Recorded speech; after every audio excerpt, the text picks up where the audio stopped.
কি বলছে, দুই বন্ধু একসঙ্গে একটি ছোট ব্যবসা চালানোর জন্য বার্ষিক 12% সরল সুদের হারে একটি ব্যাংক থেকে 15,000 টাকা ধার নিলেন। 4 বছর পর ওই টাকার জন্য তাদের কত টাকা সুদ দিতে হবে হিসাব করি। কত টাকা ধার নিয়েছিলেন? মনে করি আসল কি সমান 15,000 টাকা ধার নিয়েছিলেন। 15,000 টাকা। আর সময় কত ছিল? সময় কি সমান ছিল 4 বছর। সময় কি সমান 4 বছর। সুদের হার কত ছিল? সুদের হার আমরা এখানে সুদের হারটা আর ছোট হাতে বলতে পারি 12%। সুদের হার 12%। সময় কত ছিল? সময় টি সমান ছিল 4 বছর। সূত্রটা হচ্ছে আমরা জানি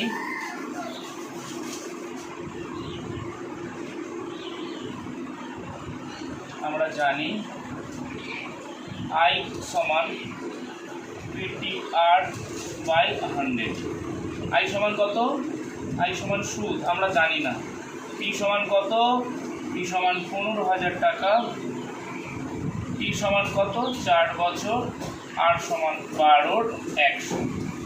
এটা যদি আমি কাটা করি, এই শূন্য দুটো কেটে দিলাম, এই শূন্য দুটো কেটে দিলাম, তাহলে পড়ে রইল কত? 150 × 4 × 12 সমান কত হচ্ছে? 150 × 4 গুণ করলে 600 × 12 72 7,200 টাকা। তাহলে উত্তরটা কি হবে? না, উত্তরটা হবে তাদের কত টাকা সুদ দিতে হবে? অর্থাৎ তাদের 7,200 টাকা সুদ দিতে। 2005 সালের 1 জানুয়ারি থেকে 27 মে পর্যন্ত বার্ষিক 6% সরল সুদের হারে 2,000 টাকার সুদ কত হবে তা নির্ণয় করতে হবে। 2005 সালের 1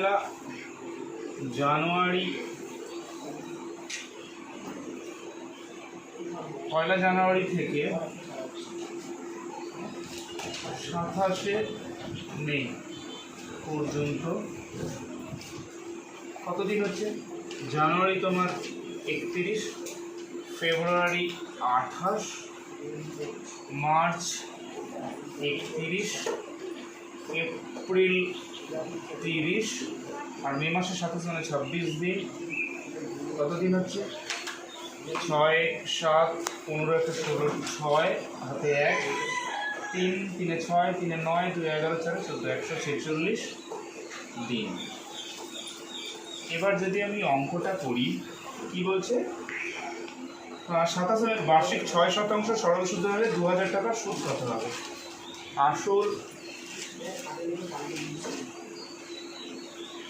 আসল পি সমান কত টাকা? 2,000 টাকা। পি সমান 2,000 টাকা।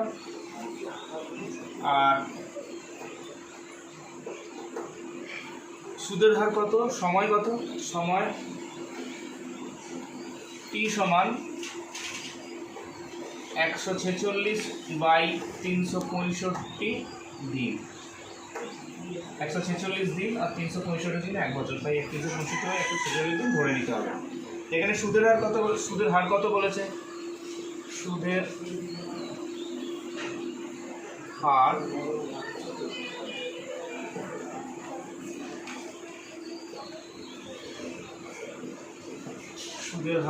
কত বলেছে? সুদের হার সমান আমরা ছোট করে আর বললাম কত শতাংশ? না, 6%। 6%। আর সুদ কত? সুদ I সমান আমরা জানি। তাহলে আমরা কি লিখবো? আমরা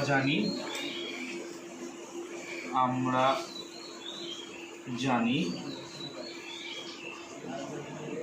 আমরা জানি আই সমান PTR/100। আই সমান আমরা জানি না। পি সমান কত? পি সমান 2000 টাকা। পি সমান কত বলেছি আমরা? পি সমান 146/365 আর সুদের হার হচ্ছে 6% মানে 6/100। এবার এই দুটো শূন্য যদি আমি কেটে দিই, 5 দিয়ে কাটলাম, 5 দিয়ে 5 20, 5 দিয়ে 5 35, 73 2 146। তাহলে কত পাওয়া গেল? 4 × 2 × 6। তাহলে কত হচ্ছে? 4 × 2 = 8, 48। 48 টাকা। কত উত্তরটা কী হবে? কত টাকা সুদ দিতে হবে না? অর্থাৎ 48 টাকা সুদ দিতে হবে।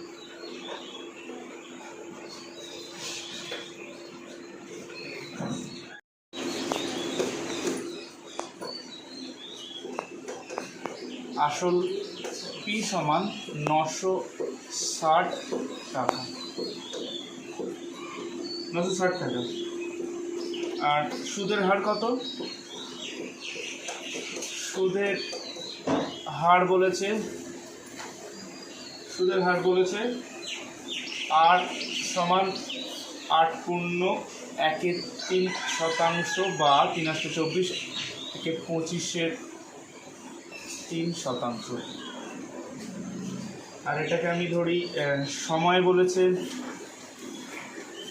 সময় টি সমান 1 বছর 3 মাস। 1 বছর 3 মাস মানে 12 মাস 3 15 মাস। 15 12 লিখলেই হবে। 15 12 মাস বা বছর। আর সুদ আই সমান। এবার কি লিখতে হবে সূত্রটা? আই সমান PTR/100। আই সমান আমরা জানি না। টি সমান কত লিখব? 960। টি সমান কত? টি সমান 15/12। আর এখানে লিখব আর সমান হচ্ছে 25 3 × 100। এবার যদি আমরা কাটাকুটি করি, 3 5 15, 3 4 12, এই শূন্য কেটে দাও। 5 2 10, 4 দিয়ে কাটো, 4 2 8, 4 4 16, 24। 3 দিয়ে কাটো, 3 8 24, 3 8 24। তাহলে 8 আর 25, 2 দিয়ে কেটে দাও 8টাকে, 2 4 8। তাহলে পড়ে রইল কত? 4 × 25, 4 25 100। কাটাকুটিটা তোমাদের সুবিধার্থে আমি আরেকবার করছি। 960 × 15 × 25, তোমাদের সুবিধার্থে, বোঝার সুবিধার্থে 12 × 3 × 100। দেখো 100 শূন্য, এই শূন্য কেটে দিলাম। 5 দিয়ে কাটলে 5 5 25, 5 2 10। এখানে তুমি কাটতে পারো 2টাকে, 96টাকে দিয়ে 48, 12 দিয়ে 12 4 48, 3 5 15। তাহলে 4 4 5 20, 20 5 100, 100 টাকা। এবার সুদ সবৃদ্ধি সমূল মানে এখানে বলেছে আসল বলেছে 960 টাকা। 960 টাকা আসল ছিল। আসল এখানে তুমি উল্লেখ করে দেবে, এটা মুছে দাও, মুছে এখানে লেখো আসল 960 টাকা। আর সুদ বেরিয়েছে কত? সুদ 100 টাকা। তাহলে কত হচ্ছে? 0.6 টাকা।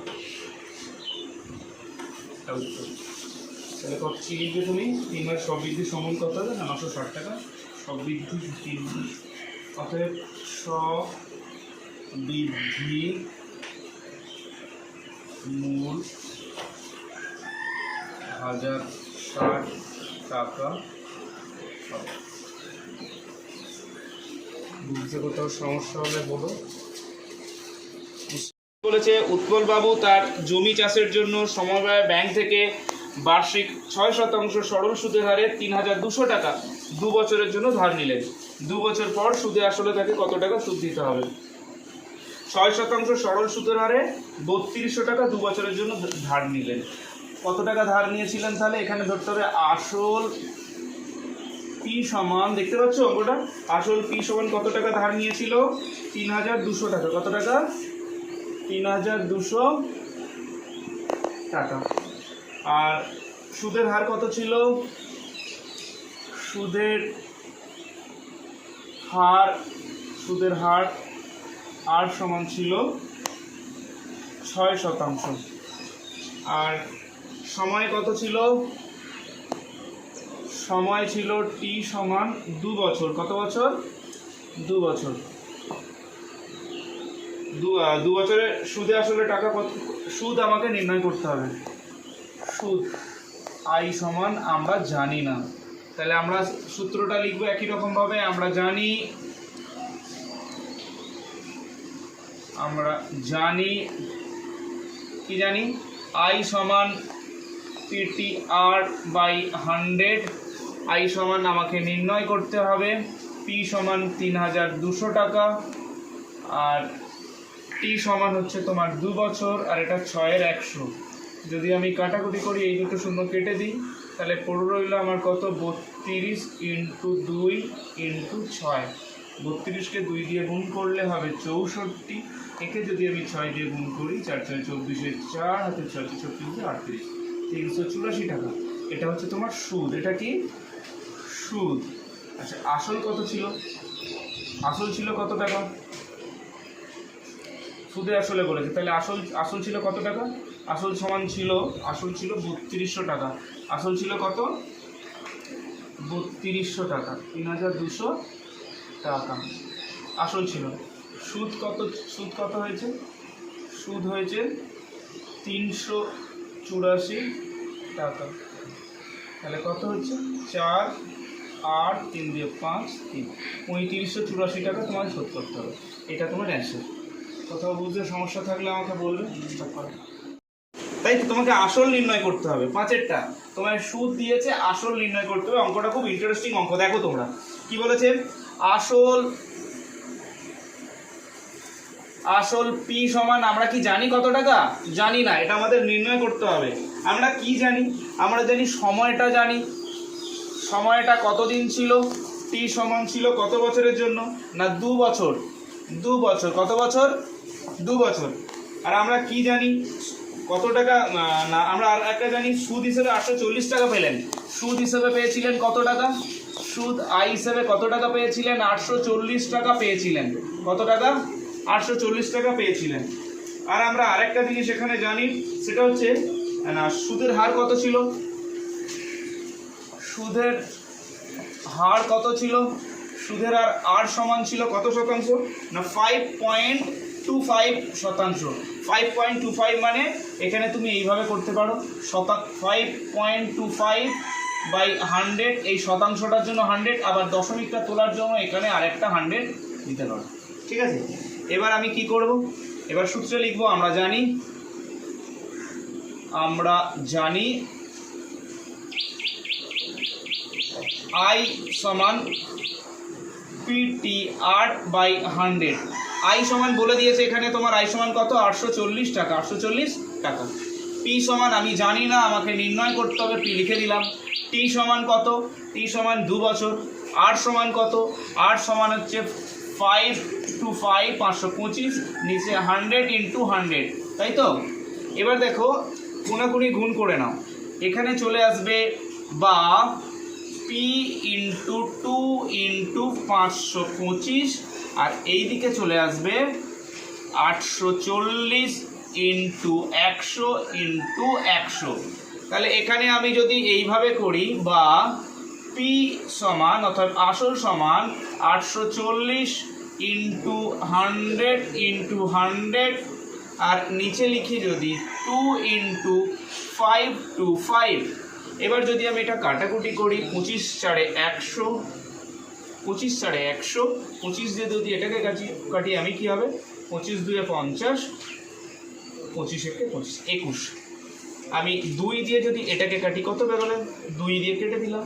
21 দিয়ে যদি এটাকে কাটি 21 4 84 40, তাহলে কি বেরোলো পি সমান 40 ইন্টু 2 ইন্টু 100, তাহলে এটা কত বেরোবে 40 2 80, 80 ইন্টু 100 সমান কত বেরোবে বাবু 8000 টাকা। কত টাকা 8000 টাকা। তাহলে এটা আমাকে ধরে নিতে হবে কি না 8 তাকে তিনি কত টাকা জমা রেখেছিলেন, অতএব